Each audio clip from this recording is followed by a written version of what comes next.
Go ahead. Got an update on Dylan? Yeah, Dylan's ready to go. Great week of practice. How important was it to determine a quarterback early in the week, especially given you're integrating a new play caller? We got reps to all the guys. Heinrich's ready to go. I think Heinrich's had a really good 2 weeks, and I think they both have practiced well. Danny's practiced well, so I think we'll take 4 quarterbacks out there, but I think they're all comfortable with what we do. When you watch USC's defense, who stands out? What stands out about what they do and the challenges they're going to present Saturday? Well, I mean, they're as talented a team and roster as there is. They've got 6'3" corners. They've got length, power. They can rush the passer. They'll play man, overload the box, take away the run, and force you to throw. Throw the ball against big, long guys who are tremendously talented. So, Coach Lynn's done a really nice job there, and we're gonna have to play our best. What different elements does USC's quarterback bring to their offense? Well, I mean, I think anytime you play against Coach Riley, one of the great offensive masterminds in football, I mean, you have to first stop the run. Woody Marks, I think, is one of the best backs I've seen in a long time. Tremendous run system that they have, and then they've added in, both with Miller and I'm sure with Jaden as well, added in the ability to pull the ball and run what amounts to triple option. So they're running power and counter gap type schemes to one side and pulling the ball, and quarterback can run it or throw to a guy who's on the perimeter. So very akin to when they had Jalen Hurts when we competed against him at Oklahoma. We went back and I watched the quarterback at UNLV did a lot of the same things in that go offense there, triple option type plays, throws an elite deep ball. So there's he's a really talented player. There's a reason why everybody wanted him when we went in the portal last year, and he's getting his opportunity. I thought Miller Moss played exceptionally well as well. So I mean, again, Coach Riley's he's the best that there is in my mind. Hey, Coach, now that you've had a few practices to kind of sit back and see him at work, how has the players and Dana kind of done with all this? I think Dana's just stepped right in. I mean, like I said, we're it's still the same language. He's adapting to everything that we do. The players, it's like I said, it's the same thing. It's just someone new in the mix. All the same coaches are coaching their guys. So it's just, like I said, a fresh perspective on what we were doing, and I think he's gotten along well with the players, and I think the players have practiced well this week. Is he working with any specific position group, or is it more big picture? He has a history with receivers. He's coached with receivers for a long time. He has a history with quarterbacks, but those guys are coaching their positions, and he's kind of running the unit and game planning and going in and running different parts of practice and might sit in a different meeting every day, but he's not attached to any one position right now. Does he prefer to be in the box, on the field? He obviously he's called a lot of games, and the games he called as a head coach, obviously he was always on the field. Probably nowadays, with the new play sheet, new words, it'd be easier to be in the box. But I think he's still working through all that. I think we have a decision, but I don't want to say it in case he changes his mind. Because that's never bothered me.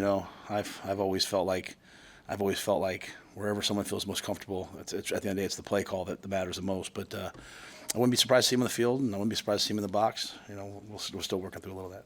Will Saad stay upstairs, or will he go down? The Saad decision. They're tops in the country in net punting. When you look at their special teams, what do you see, and how has this bye week been useful for you in that phase of the game? Yeah, I think they've got great athletes, and their athletes enjoy playing special teams. You watch them in all the phases. I mean, their return game. I went to the Jet Awards last year, and obviously Branch won the Jet Award. He's explosive and dynamic. A factor. We kind of, after that Rutgers game, we changed what we did on punt. and made some adjustments. And so every week that we're in it, we're better, you know. And but they provide a tremendous challenge, not just schematically, but really more the people that they have out there. They got guys who love to play it, and our guys understand that that's going to be a big part of this game, and that we have to play well. Beyond Dylan, any injuries of note going into this one? No, not really. I think we're pretty healthy. Matt, what do you think of getting to coach a game inside the Coliseum? Yeah, I was there as a graduate assistant at UCLA, and UCLA had beaten USC like 5 times in a row, and it was Pete Carroll's first year, and they were maybe struggling a little bit, and then we went there and they beat us. I think it was the second to last game of the year because of 9/11, and then they were off and running. Yeah, I mean it was a great experience the first time being a head coach there. I mean it's an iconic place, a lot of history. Obviously. With the recent passing, I think Coach Robinson just passed, right? So I mean, obviously, there's been great coaches, great players. It's the new world of college football, and it's great to be a part of.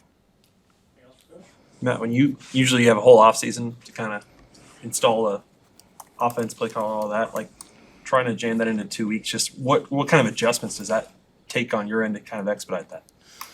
It's really been for me just being very flexible in terms of like, hey, coach, what do you need? Do you need an extra meeting here? Do you need practice this way? Do you need practice there?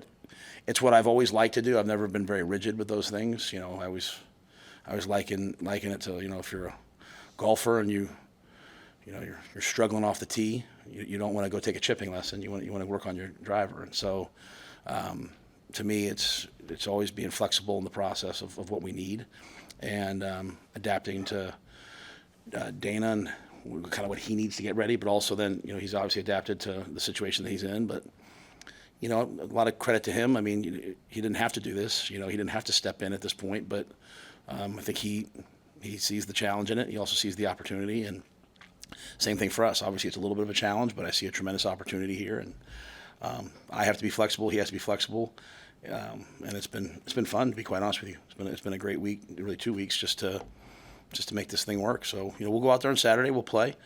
What I'm very sure of is that we'll get better every single day. I think it's a really good setup right now.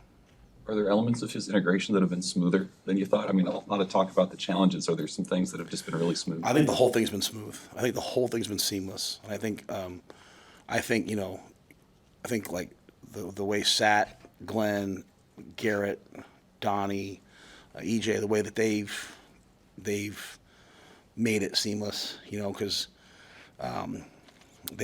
hey, this is this is that, and they've just adapted to it right away. And so I think everyone's excited about this opportunity. Everyone's excited to have someone of Dana's resume in the building, and so yeah, it's been way smoother than maybe one would think. But I wouldn't have done it if I didn't know Dana, know his ability to do something like this. And so I think it's been good, and we'll go play Saturday and see if there's any hiccups in the process. We'll adjust them moving forward. That's why, like I said, this wasn't some short-term splash thing. This was to me an opportunity to make an epic move that can push us into the next tier. And this is our first game on that push. Thanks.